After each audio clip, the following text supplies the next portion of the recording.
I'm at the point now where I'm like, fuck it, I'll do whatever I want, because I want to. I want to because I like loads of stuff.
Welcome to the Dreams of Consciousness podcast. If you'd be so kind, would you mind introducing yourself?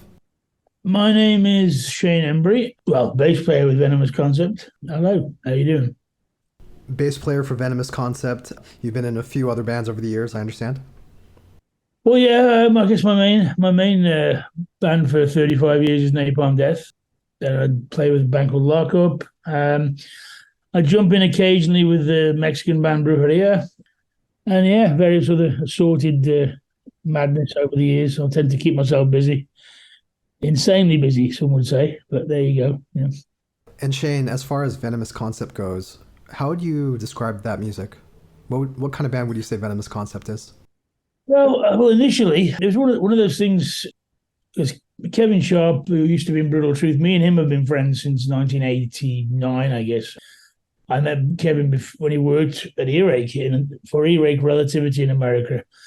And of course, one of those things where you've been friends forever. And we kind of lost touch with it for a few years because Kevin, when Brutal Truth were on a bit of a hiatus, we just lost touch for a bit. And then when they kind of reformed or whatever, we had this discussion about doing Venomous. And in the early days, it was very much kind of like sort of friends get together and play some kind of sort of manic early mid-80s, 1985. It inspired American, European hardcore punk in the vein of, say, Poison Idea or some of the Japanese punk bands, like Systematic Death or something. So quite, not really inventing the wheel. So yes, hardcore punk, and that's kind of been the premise of the first four albums. This latest album has kind of moved away somewhat because some of our favorite music tends to be like, heavy hard rock, AC/DC mixed with Husker Du. So we tried to concentrate on doing something that was a little bit different, really. That was, I suppose, mainly my idea initially, because I felt that we weren't really 100% being true to ourselves. Like it's okay to do that mid-80s inspired hardcore punk, but we really loved other forms as well. And so I kind of secretly chipped away on guitar and wrote most of the Lollipop record, and then Kevin put his eyes together. So I guess at the moment we're probably sort of, I don't know, hard rock punk, I suppose. I guess, if that makes any sense, So more than a tribute to Poison idea or even 80s hardcore, is Venomous concept basically a way for an outlet for you and Kevin, and a way for you guys to bond over your love of shared interests?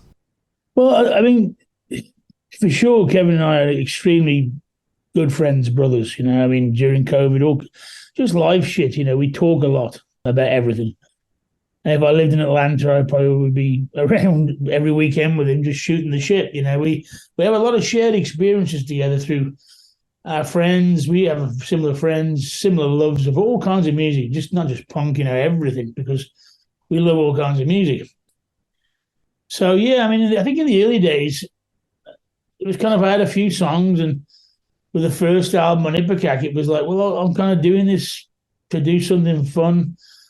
I really like the idea of working with Buzz from Melvins at the time, because I loved Melvins, and through that I became really good friends with Buzz, the first record. So that was nice, and I felt I was kind of also trying to do something for me and Kevin, and so you're kind of into it, and of course you're into it, and you're taking it seriously, but I think, we did a few tours. We had a lot of fun. Released our records. The records didn't really do amazingly well, which was never really the plan, And of course, you get together when you can. So yeah, initially hang out with friends, because Dan Lilko was in the band for a while, and just said, even though we're grown men, our humour is quite unique, and so it was a lot of fun. But with this new album, I think I really wanted to try and do something that was hopefully going to take us, or give us the opportunity to sort of do some shows with some rather different bands. And of course, you'd like it to do amazingly well, but that's not the main issue, the main thing with me. I'm at a point in my life where I like to create music, different kinds of music, and so I really believe that Kevin could do something a little different vocally, and we could do something which was more than what we'd done before, I suppose. And we'll speak about this latest album in more depth in just a bit. I'm curious, Shane, how do you write songs these days? How do songs start for you? Well, I have my portable studio. Of course, a lot of people will instantly plug into their guitar plug-in, and they'll just chip away. But sometimes the riffs just come sort of very quickly to me, and I have to just record it acoustically on my iPhone. I just have or video it just to capture it, because by the time I may have set up the recording process, Logic or whatever else, to record it as a demo, I may have forgot the riff. So things come in like bursts of 10 minutes, 15 minutes. I might just be sitting there, then I might all of a sudden shape for Johnny, who plays with Napalm, and go, John, record this so I don't forget it. So at the moment, or I will be actually, I'm taking a bit of time off for a couple of months, because I got a little ill in the European tour, my own fault really, and I'm just going to take a few months off to regroup my brain, because I've been so busy with various things that I'm going to start work on the Napalm album. So, of course, I'm going through all these little short excerpts on my phone, which is, it's kind of strange when you think about it, but it's my way of recording these short bursts of, what would you call it? I don't know, inspiration, I suppose. So that's kind of how I do it, very strangely. And of course, these can be dotted across years. So I was looking at something about 3 years ago, which of course I totally forgot, but I have a video of, and I'm like, all right, brilliant.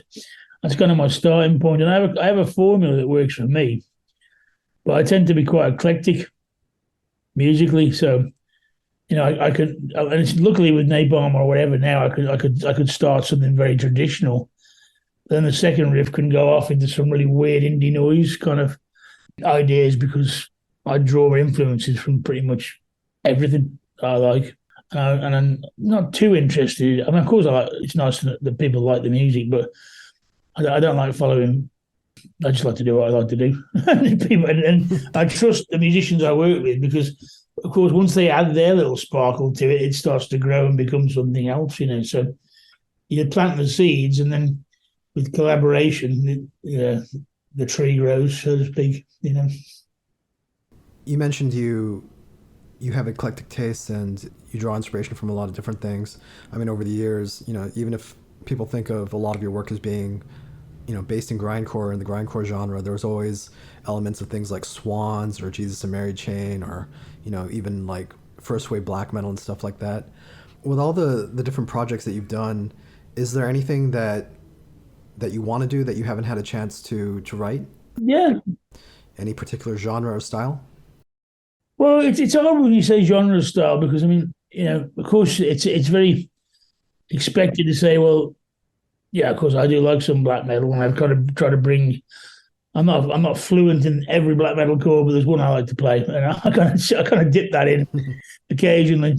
And of course, a lot of black metal bands were really influenced by early Voivod. That's the kind of the hidden band that they sometimes don't mention, I suppose. But of course, Voivod are amazing, one of my favorite bands, and so the Discord and stuff. But yeah, I mean, we've done different things. I mean, me and Mitch, I just put something up on Bandcamp recently. Me and Mitch from Napalm, used to be Napalm, did a very kind of indie rock record back in 95, which no one really knows about. But Napalm were always into different things, even in the early days, from enslavement days. We would travel back from a really small punk gig, listening to John Peel playing anything from Swans to Sonic Youth to Cocteau Twins to Dead Can Dance, and we loved all of it. And of course, grindcore was our chosen sort of instrument, or sound. But and that's of course when people left Napalm, they went on to do very different things because of course they were into it. But there's a lot of stuff I want to do.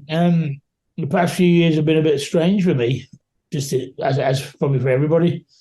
I was at home the longest period I've ever been, and I had my family. My two children are quite young, and I kind of freaked out a bit. Just because you become a musician, but then you have a family, then there's a responsibility there. And I hate to think I do music for money, because I hate that shit. Because as you get older, I've made a career out of making music, but it's a bit of a complex with me where the COVID thing gave me time to work on my Dark Sky Burial project, which is my real love, which is very dark and ambient and strange and drony. And I have many records planned with that. But there's quite a lot of stuff I want to do. Some very dark stuff, but also some very. I sort of dance between the darkness and the light. I like to sort of make music that really is kind of almost like a ceremonial exorcism. But then I also love very kind of chirpy prog rock. A band called Cardiacs are my favorite band, and people can either love or hate Cardiacs. Cardiacs are like a prog punk band on 78 revs per minute mixed with Genesis, but punk rock. And some people, of course, people who love that band love them, and also some people can't stand them. So later this year, I'm going to do a record which I've got like 10, 12 tracks, which is very kind of prog rock-ish-esque. There's all manner of things I like to do, because at my age now, or where I'm at, creating is very important to me. I mean, playing live is nice, but sometimes it can be very repetitive for me, and I get a little bit distressed. I like to go into the studio as I am now and just make music. I love to see how it starts as one thing, like in my bedroom, in my studio, and then here, all these extra little things are coming out and sounding amazing, and it gives me a kick still at my age, which I think is important. You have to enjoy it. You want to come out smiling, and if people like it and buy it, and it helps me support my family, cool. But if not, it's a really big part of something that makes me happy.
spoke about coming up with riffs and, sometimes just recording things on your phone or having John Cook help you out and record what you're working on.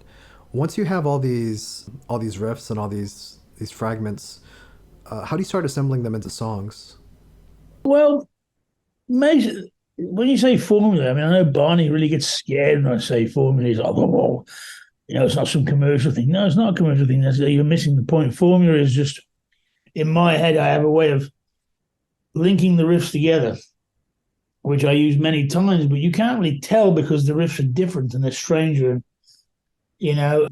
So I usually do two riffs and I go, okay, there you go. So I kind of got parts one and two, and it's always like not even a finished track. And then I just kind of strum along. I might have some hard MIDI now, which is kind of interesting. If Danny's not around, I have like just there's MIDI drum beats I'll fly into play to, which will be quite inspirational for just jamming along with. Which the MIDI drum beats that a lot of people use now on home recording, it never clicked with me at first. So I thought, what the hell is this? What's up with this? I don't understand it. And then it made sense to me. There's a couple of things I got, which were specifically like blast beats, discharge beats, or some really weird. And then it kind of clicked. I'm like, oh yeah, I've got a beat here. I can just kind of sit along, and all of a sudden the riffs come, because I like to think after 35 years I've learned something at least, And so you just jam and thought, wow, there it goes. And so I started to construct ideas, but I also because I'm a bit obsessive. I mean, some stuff just comes to me in my head. Like when we do shows, I'm in the van after guys are sleeping. My brain's go ding ding ding ding, and I'm just like, oh yeah, there's that riff, and I tend to remember some riffs, and I arrange things in my head. So it's a multiple bunch of ways that I put stuff together.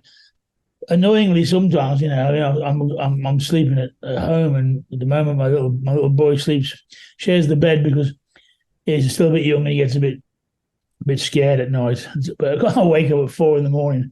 and then all of a sudden my brain just fires off for 2 hours. And I'm like, God, I've got to get my kids up for school, and I'm arranging a fucking song at 4 a.m. In my head. So yeah, there's multiple ways, and then of course I record the ideas with Danny. With Napalm, I would sometimes record the ideas to show him, but then sometimes in the last Napalm album, for example, some of that was worked out. A lot of it was kind of spontaneous. I had the riffs, and Danny was kind of nervous. Danny was like, what do I do? I said, well, we're just going to go in there and see what happens. I don't like to pre-record everything, really. It's a bit too predictable. I did that with the Venomous record. We had rough demos, but nothing was like finalized until we were here, because I knew it would change some things. And yeah, so it's a hard thing to answer, as I've done. I just rambled off for 5 minutes as usual. Yeah, but multiple ways of me putting songs together. Really. Yeah. So it sounds like when the rest of the band hears these songs, they're not necessarily like locked in terms of song structure and stuff like that. There's still room for adjustment and improvisation and things like that. Yeah, I mean, for sure, I'm moving more and more towards that. I mean, the Venomous album, because it's not simplistic as such. They were kind of arranged to some degree, but then when my friend Carl came in to play drums on this record, we fleshed little bits out, because obviously it's a real drummer, which is good. Carl's very good at his timekeeping. I've known Carl for 35 years. We come from the same area. And then, of course, with Kevin's vocals, Kevin had patterns. But I think Kevin wrote, because we'd always done really fast, hardcore paced records, Kevin had multiple words. So we kind of went through the lyrics and said, well, we need to make the same point, but with less words. And Kevin never done anything like that. He'd never been vocally coached by Simon, because Kevin's very versatile as a vocalist, but he's always a bit shy of really going for it, whereas I'm at the point now where I'm like, fuck it, I'll do whatever I want, because I want to because I like loads of stuff. So Kevin does too, but I had to kind of I had to pry that out of him, because he's a big country rock fan, and so at times he kind of you can embellish that Atlanta kind of drawl, as I call it. And I said, well, I kind of want to get that into the Venomous record because it's going to emphasize the sort of rock elements of it. And he's a bit nervous at first, but he loved it over here. I mean, with the studio I'm in now, he came over here at the height of the pandemic. He flew in, I think we had like a brief period in England where restrictions were relaxed and he just came in for 10, 12 days. And that album kind of saved our mentality in 2020, because everyone was not meant to go out, and we kind of drove down to the studio and did our thing, and no one was on the road. Pretty weird, But no, not everything's always locked in. I do like to sort of spontaneously create things, With all the different bands that you've been in and your time with Napalm and all the different projects that you've had, how certain are you when you come up with a riff that it's not a riff that you've played before or similar to something that you've done before? Oh, that is difficult sometimes, because sometimes I'll have pieces of music for months in my head that I've rotated idea wise. And so when I come to record it, I'm like, have I recorded this before? I'm like, well, no, you've just been humming this riff for like fucking 8 months, So that gets confusing. But I think I've been quite lucky with Napalm. I mean, there's some times where you can go, yeah. I can get really paranoid that I've gone somewhere with it before. I do know there's a Locket riff we did on, I think, on the fourth album. I've heard this fucking riff somewhere before. And funny enough, it was one of Anton's riffs, actually. And I went back to Enemy of the Music Business. I'm like, yeah, there you go. So almost the same riff. It was a Mitch riff. They're both identical, which I think to some degree, which I kind of laughed about. I thought, well, fuck it, But no, I mean, yeah, you do get a bit.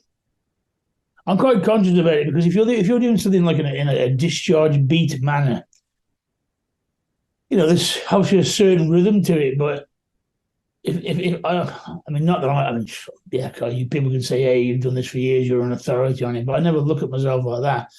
You play a riff and you go, yeah, I don't know, I'm not so certain about that.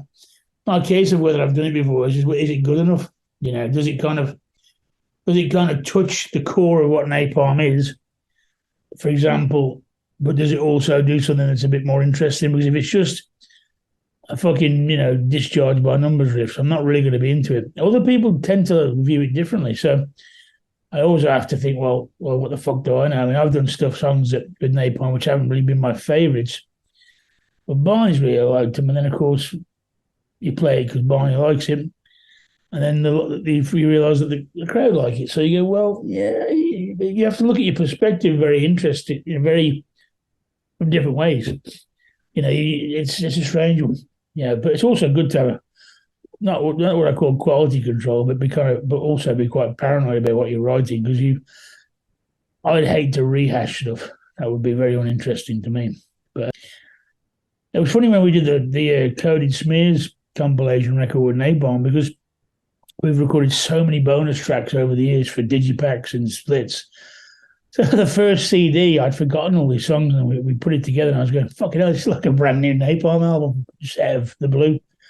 All these extra tracks, in my opinion, could have easily stood on its own as a Napalm record, and I think that's a good thing, because we don't believe in fillers for anything, as far as I'm concerned. I'm doing projects I hate to it's going to be an extra track. Yeah, it might be an extra track, but it's got to be a good extra track.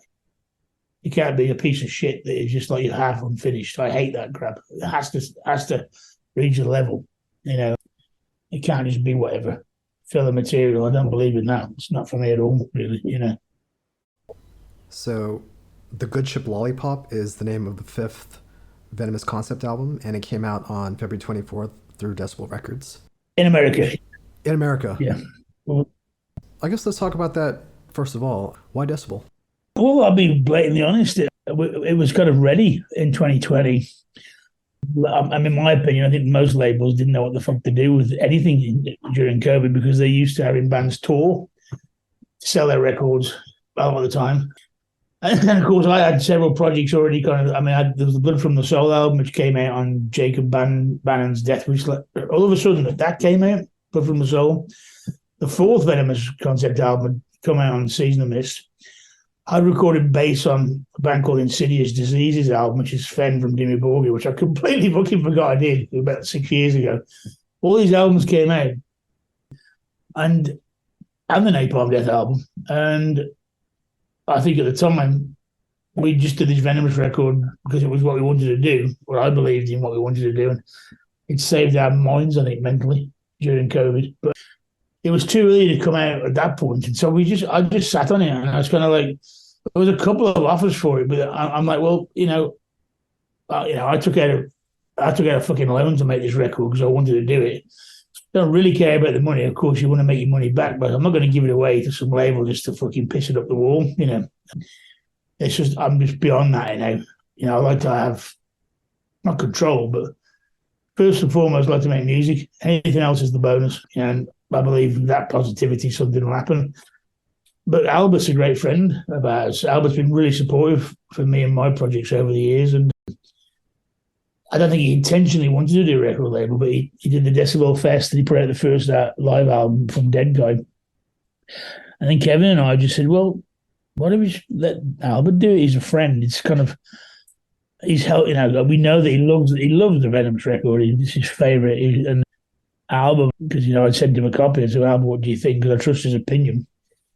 And it just seemed the natural move for us because we were like, it's kind of an old school move in a way. It's a vinyl deal. It's a straight up deal. There's no fucking 100-page contract with a bunch of shit you can't understand. And that's perfect for me. I mean, my friend Bush from Melvin's always tells me, it's like, if I have to hire a lawyer to read a contract, I'm not signing the contract. That's the best fucking advice I've ever had in 35 years. Thank you very much, Bush. And so it was straight up. And in England, there's a label called Graphite Records. And I worked in some publishing stuff with the guy who owns that label. And he manages a few bands I liked. And through him, during COVID, I set up like a little kind of a project band T-shirt store, all these kind of things which I never thought about. And he's also responsible for helping me. Well, basically, there's a book coming out later this year on me, which I still find kind of bizarre to say. So their label, Graphite Records, is putting it out in Europe. In England, but Decibel just seemed the total choice, for us. And Albert's done amazingly well, and it was perfect. And then also Venomous did a split record with a band called Under Attack, which is Dave Whitty from Municipal Waste's band, on a Japanese punk label that have been around forever. Really nice guy, young kids. So he put the album out in Japan, and somehow we managed to coordinate a simultaneous release, without the fucking, sorry to swear a lot, but the dog shit that I find some records do, it's just like, don't get me wrong, I mean, Century Media have been amazing to Napalm, but I've worked with labels that just, because the projects for me, sometimes I put them together and you're like, oh shit, I've got to try and make the recording costs back, and sometimes you don't make the right choices. But I felt with this one, since we just really took it on our shoulders, I would refuse to give it away to someone who didn't appreciate it, I think. And I think the people who've released it do. And that's what matters to me. Anything else is a bonus, really, But I like that, I like that. And, I'd like to work with Albert in the future and a few other little things that I'm tickling away at. And it also helps my friend, And Albert is my friend. He's been my friend for a long, long time. And that's what it's all about, for me, I'd say it was in the beginning, before the industry and the bullshit took over, Sorry to be so vivid in my description, but there you go. Yeah. That's kind of where I'm at. No, I do like speaking about the industry. I mean, I don't go out of my way to speak badly about the industry, but I do think people are. I think some people are a little bit naive about what it means to be, signed to a label and things like that. So I always appreciate people's thoughts who've been on that side of the table. Well, don't get me wrong. I say don't get me wrong. I'm not trying to put a finger up to the industry. It's not that, because, I feel that I was very naive when I was young, just because when you're a musician, you want to rock out, do your shit. And labels know that, and of course there's some people don't necessarily go down the darkened path of like I've tried doing a label briefly for a while, and it's incredibly hard, because you want to do the right thing, and sometimes you can work with bands even on a punk level, and I'm like, Jesus fucking Christ, I'm trying to do some stuff here for you, but you're really almost attacking me personally. And I said, well, that's not for me, because I don't think I've got the stamina to deal with some bands. And I realise I probably over the years I've been a fucking pain in the ass too, So it's not easy. But all that experience has brought me to this point where I like to do records first and foremost for myself, but I wanted to come out through people I trust and love, and anything else is a bonus for me. So, and that's just that, And of course, if anything, what I'm going to do, if some young guys going to ask me, I would suggest definitely, just be careful, because in the past, you look at a contract, yeah, fuck it, I'll sign it, and because you can't be bothered to read the fucking fine print, because you just want to go out and do your thing, and then of course years later you realise that that wasn't maybe the best move. I'm equally naive, but you can never stop learning, as they say.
Would you mind telling us again who played on this latest Venomous concept album?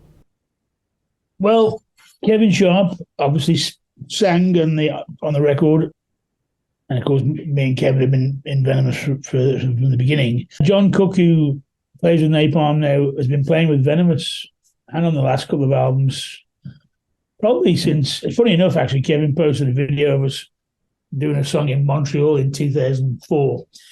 As a young, fresh-faced Johnny Cook without his dreadlocks. And that's like 20 years Johnny has been playing with Venomous. But Johnny played guitar. And on this album, Danny, I think, lovely Danny, my mate, my brother, he's kind of always done Venomous to keep me happy, I think. And so on this record, he was in the States at the time anyway. But on the drums, I got my friend Carl Stokes, who we've been friends for 35 years. He was playing drums in a death metal band called Cancer from England. And then he briefly jumped into the experimental rock stage with Current 93. He played with the Groundhogs.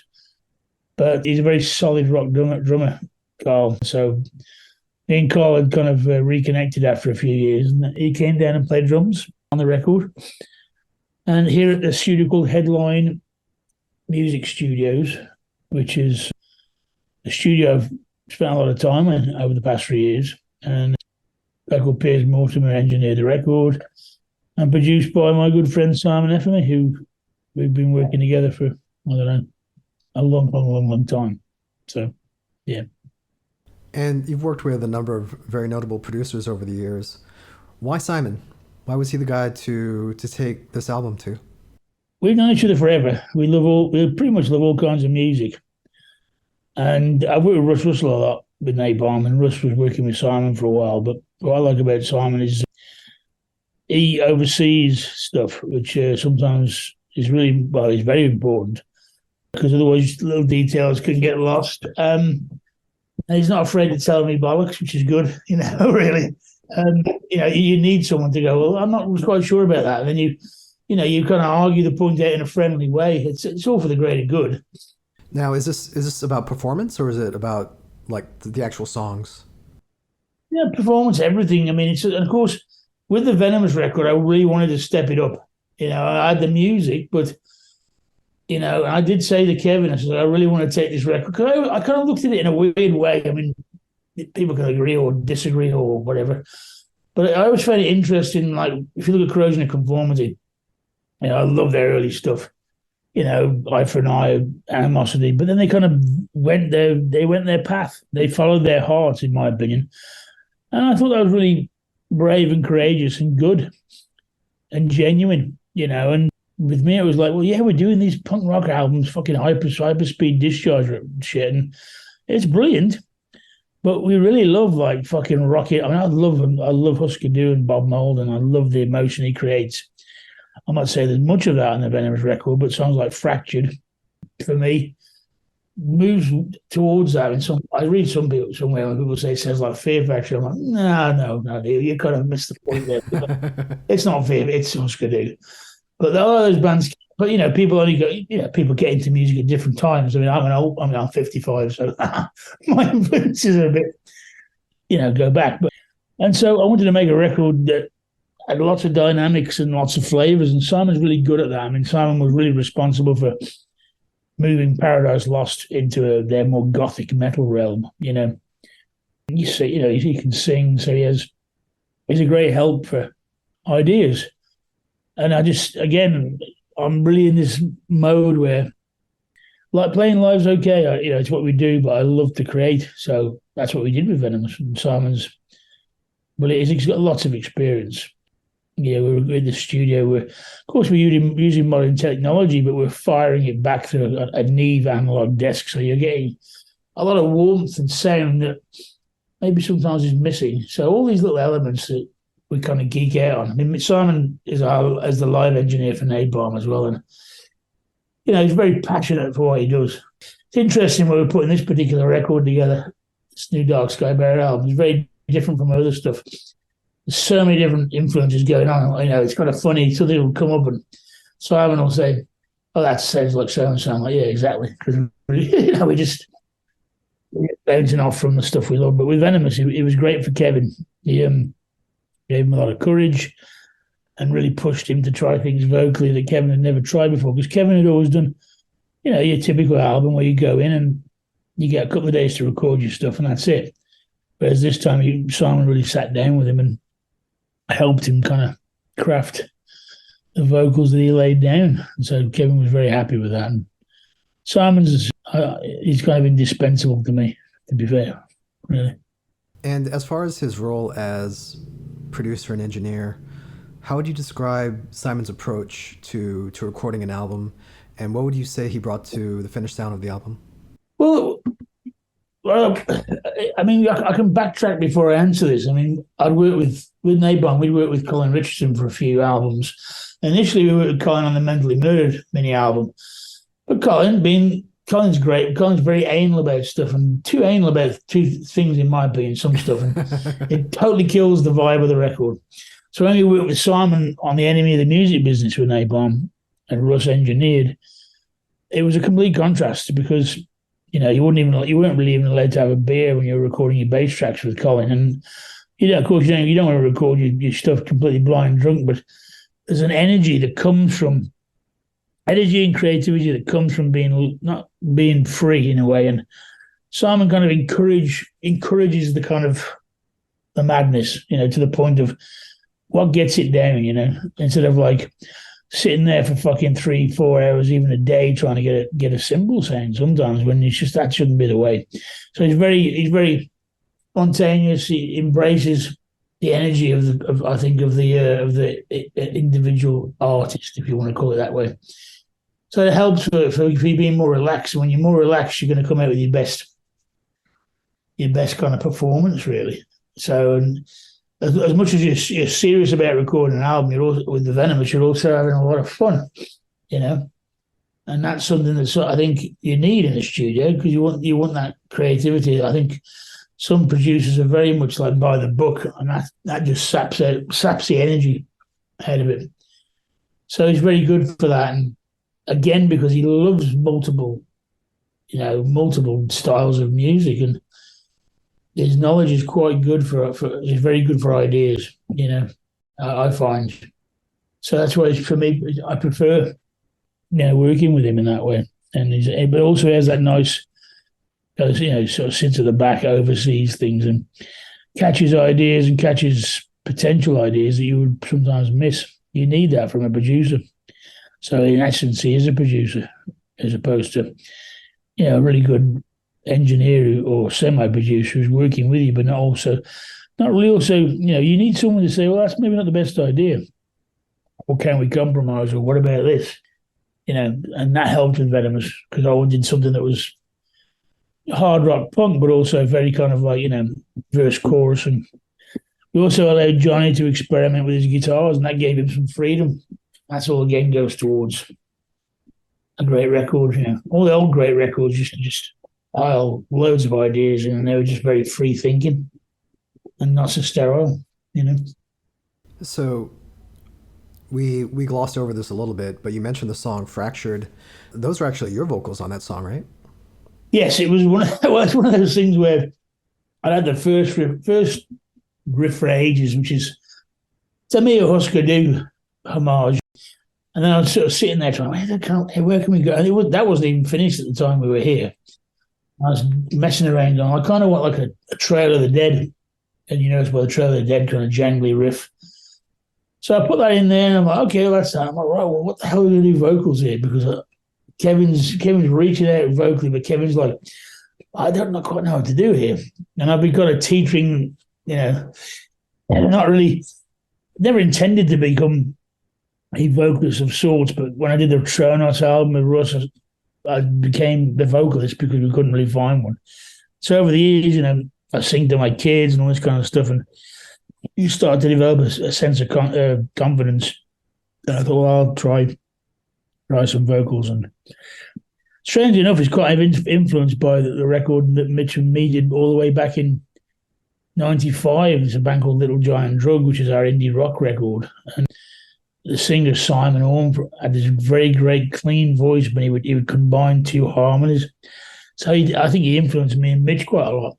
And so I thought I'll have a go at vocals, and there you go. I was quite happy with the results. And lyrically, it was about how I felt quite powerless in COVID, and I'm at home with my family, and you got to spend time with your family. But I didn't feel I was strong enough and to be everything that I suppose I wanted to be. So that's kind of what the track's about, I mean, that's the interesting thing about this album, because Kevin's spoken about the dark period that he was going through during the time that you guys were making the album. You spoke a little bit about how you were feeling during that time. But in a lot of ways, this is a very uplifting album. I mean, would you agree with that?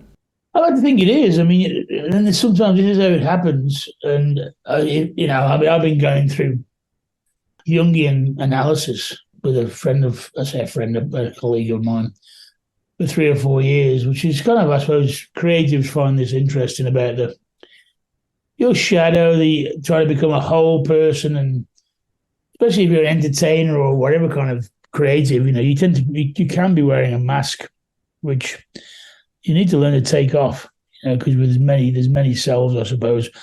But yeah, I mean, again, Kevin and I being very close. Kevin was having a hard time for a long time in various points, me too, and these are the journeys you have to take. And but sometimes, I think as a creative person, I can't think of the correct word for it, but you take those inner sadnesses or whatever, and you express it musically. But it is kind of strange in some ways that lyrically the Venomous album is quite dark, but musically uplifting. I think that's a classic. I don't know what's the word. Can't think of the right word, but it's a like contradiction or paradox or something like that. Yeah, it's a paradox, I think, isn't it? Really, it's just like lyrically quite dark, but at the same time, rocking away. I guess, which I think is a good thing. I mean, the title comes. It's a crazy title, but it was. Kevin has this wonderful play on words, and it was just like he would comment on situations or certain people, and when you're in that kind of mental state of like breakdown, I suppose you just got I've definitely sailed the Good Ship Lollipop, and our sense of humour during an old title idea. And, we're on tour with Venomous, and Dan Wilker's there. He's laughing his ass off, and we're all laughing. I said, we have to do an album called The Good Ship Lollipop, and that's just it, because we found it fucking hilarious. But in a way, what are you going to do? You're sad. Like when everyone experiences life can be, life can be fucking tough for everybody, and sometimes you have to laugh your way through the fucking darkness, I guess. And so that became the title. And what's interesting about that track is, as an old 1930s movie with Shirley Temple, I think, and the intro, I think people were kind of worried about the intro being some sort of copyright or something. So we actually re-recorded the intro, and the little girl's voice is actually my daughter, Izumi. She sang that.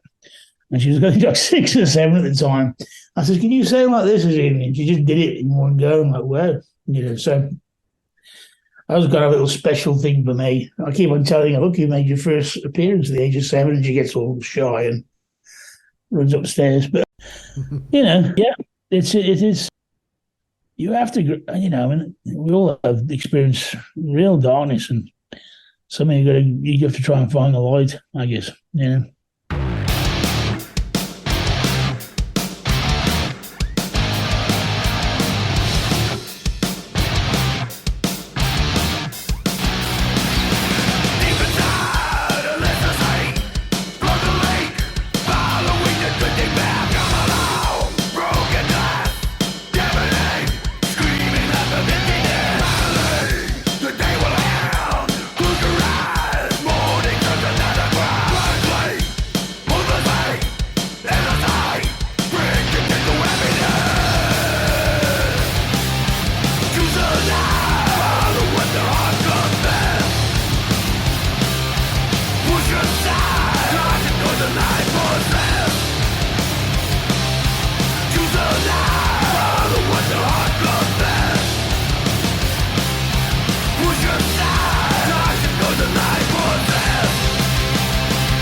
you've done vocals on a few things over the years. I always think of the verse on Inside the Torn Apart. I think that was the first time I ever heard you sing.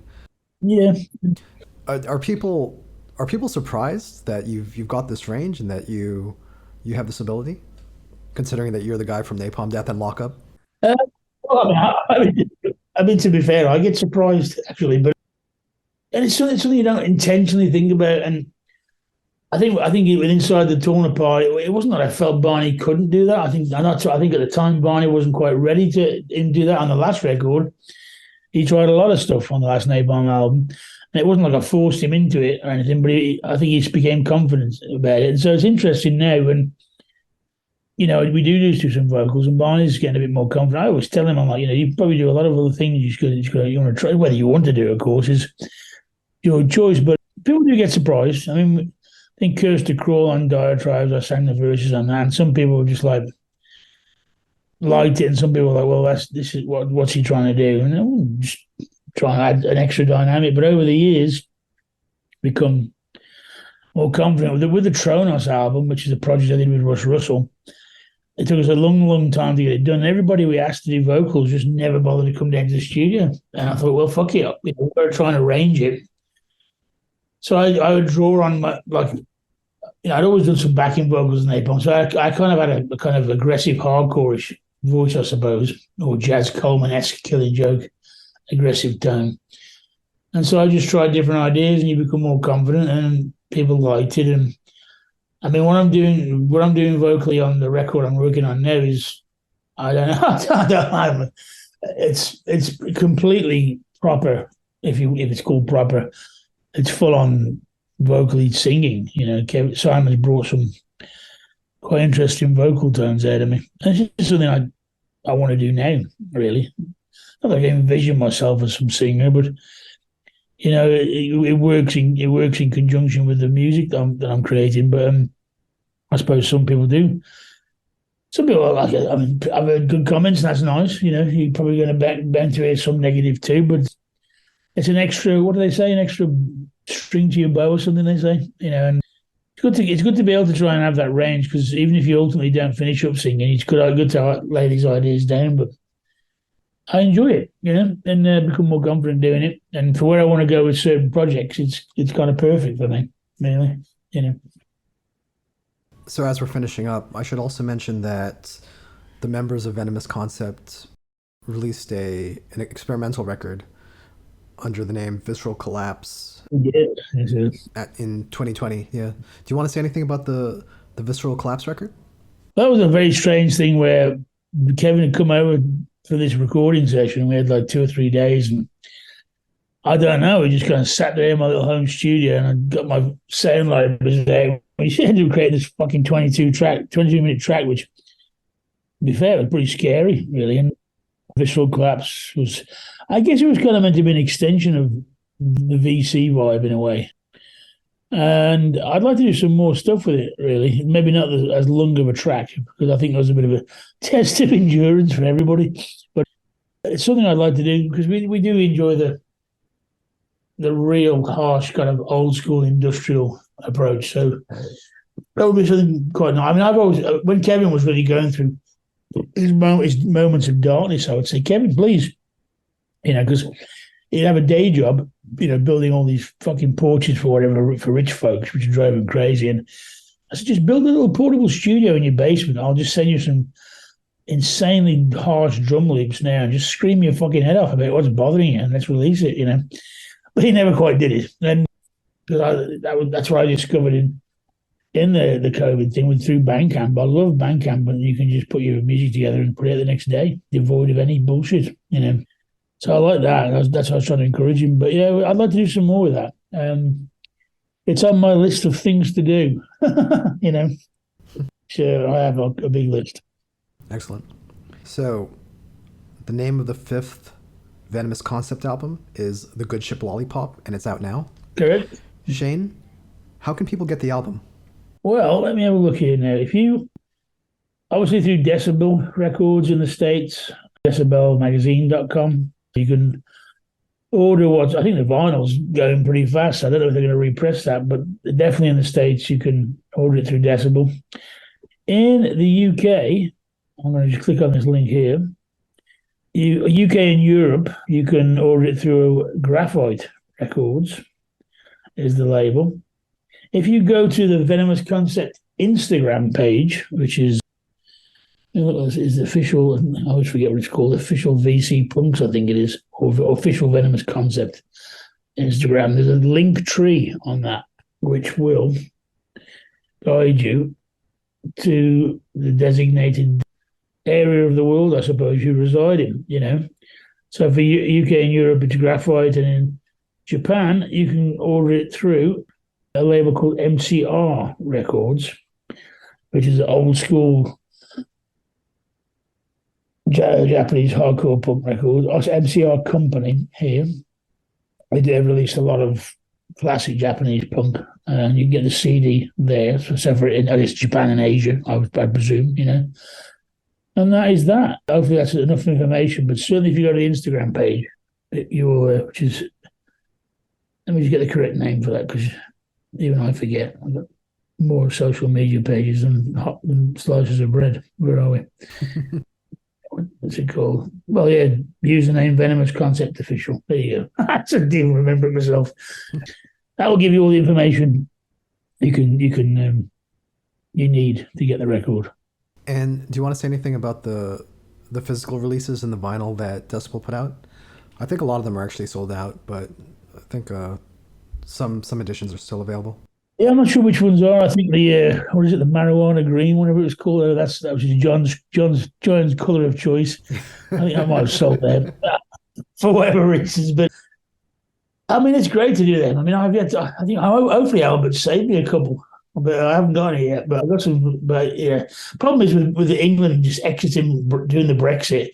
It's made everything such a pain in the ass for ordering stuff or sending stuff. It's like, God, you get something, they might send you some of my own records, and customs decided to put a charge on it. And you're like, bloody hell, it's my own album, But so hopefully we get to the States at some point. I'll pick up some records, but I'm glad it came out in those formats. It's a real buzz.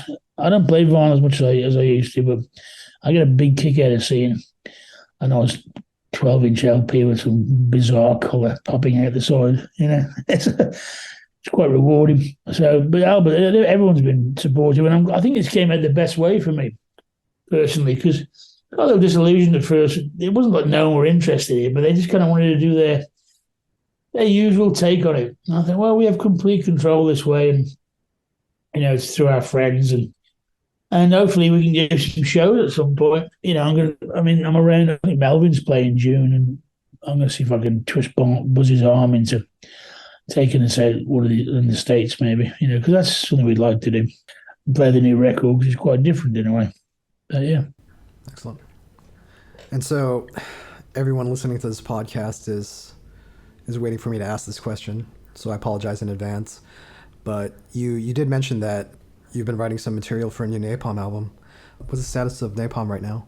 Well, I'm taking a few months off. I during the European tour, I got a little bit, I won't say sick, but I sort of jumped down a dark path for a while, which is my own undoing. I ended up missing a few shows, and I ended up in hospital. I'm better now. It's something that happened to me a long time ago. It's a bit of a dumb, stupid thing I did, and should know better, really. But I would be honest, the pressures of touring and coming home and then everything else, it got to me a bit. But so I'm taking a few weeks off from some shows, but simultaneously it's allowing me some time to really concentrate on what I really want to do, which is compose the next Napalm album. I've got multiple ideas. I've got about five or six tracks which are, I wouldn't say, the typical Napalm death mode. They're very upbeat, and actually some of them are upbeat, some are quite mid-paced, kind of reminiscent of, I suppose, the early Celtic Frost in a way. But I'm trying to add a few weird elements to them, but also the experimental thing I want to get into. And so I'm kind of concentrate on that for a while before I sort of jump back into the live fold. But I'm excited about that, really, because it's been a long time. I mean, the Napalm record, Throws, came out in September of 2020, but I actually started writing and recording that record in August of 2017, would you believe? So I get a little bit frustrated, Live is an essential part of Napalm, but also to create some new music as well. So it's going to be interesting summer where I'm going to be working on that and jumping in and out for the odd show. It's a strange time for me, really. It's a bit of a rebalancing of just things. It seems like it's been so, especially since touring was up again. And last summer was so frantic. It was like I couldn't recall if it was like that before COVID or even more intense. Everybody was out, everybody was flying. It was a little fatigue-esque for me. Yeah, it's moving forward really in a good way. Do you still like playing live, or is it just kind of a necessary evil? It's a not tricky question. I do, but I don't know if I enjoy the amount of shows anymore as much. But then I kind of fuck myself up, so I'm feeling a bit tired, and I'm going to build myself up again, really. And that's, got it's nothing to do with Venomous, the lollipop thing, but a lot of the stresses I experienced through COVID. I mean, I'm a family man as well, and I love my children and my family, but you have to really learn to balance that with being who you are, which is a creative person. So I have to do something creative musically, but of course, it's making that time, which is essential for me, of course, and spending it with the family. So that creates a lot of tension. I think a lot of musicians go through that, but the stress and so many shows that we were doing, and I mean, years ago it was not a problem, but I do feel that I struggle with it now because I miss my kids and I miss them growing up, and I kind of want to find a happy medium, quite simply, and create, which is what I really love to do. Barney's up for playing 150 shows a year, and that's fine. But we've also been friends and brothers for a long, long time. So I think there's a way through the madness, really. And that's what we're working on right now, I think. So I'm here, I'm still there, but I'm not so sure I'm up for doing 150 shows a year anymore, really, honestly. And there you go. But then again, that opinion could change in 6 months because that's the kind of bizarre world that I've inhabited since 19 years old. Who knows? That's just me being honest. It's the best way I can be. So since I'm based in Malaysia, I have to mention that you've played here a few times with Napalm and Lockup, and hopefully first of all, we appreciate you making the effort to come here because I know there's very little financial incentive to play this part of the world, but when you're recovered, hopefully we'll be able to see you again here someday. I really enjoyed playing in Malaysia. I had a couple of old friends down there. I just like Malaysia. I like Malaysia, Indonesia, those areas because they kind of embrace the old school, in a way that connects with me as opposed to I would say the Europe's perception of embracing the old school. Not to talk shit, but it seems more genuine down there, which I like. And people have always been friendly, it's great food down there. And I like to eat, I guess. So it's all good for me. So I hope to get down there again soon. It's been a long, long time. The first time we played was amazing, so total buzz of I like stuff like that. Being really honest, tour is a necessary evil, but sometimes I feel, going to, coming down to places like, to Kuala Lumpur or over to Indonesia or Singapore, that's exciting to me, but it's not the place I don't get to go all the time. And when you're down there, you're there for a few more days, so you're embracing the culture, and there's a real buzz from. Not that there's not a buzz from your fans in Europe, of course there is, but it does become a bit like sometimes by numbers for me, and I hate that kind of vibe. It's not by numbers when you're playing live, but it's just like, I like to go places where there's a little bit of like, oh shit, I've not experienced that before. I mean, I remember the first time we played in Malaysia, we went up to I think it might have been a Buddhist temple here. I can't quite remember. And Jesse Bintado, bless him, he had his beer, and some little monkey stole his beer. Fucking hilarious. And of course, Jesse's like, in LA, what's going on with that bloody song? I'm going to get it. I said, be careful. So he tried to grab his beer back. This fucking monkey snarled at him. I said, you're not getting that fucking bottle of beer back, mate. So just forget it, And that's a great memory. Those don't happen all the time. So then that wouldn't have happened anywhere else, I think. So it was a lot of fun. So hopefully we'll be down there soon. Fingers crossed. Excellent. Looking forward to it. You've been extremely generous with your time, but is there anything else you want to say, or anything you want people listening to this to know? Well, no. I mean, thank you for an interesting interview. Good, nice and mellow. Sometimes it's hard for me to do interviews because of the chaos of my life, I guess. But no, I mean, I've got lots of great ideas for the Napalm record, and looking forward to recording that and turning people's heads into something different for Napalm, but also familiar. But yeah, of course, always thankful for the support. The Venomous record's been received very well. And that's nice. It makes you realise it was worth the madness, I guess. So, but thank you very much. Thank you. Thanks so much, Shane. Take care.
Live for this, not for this.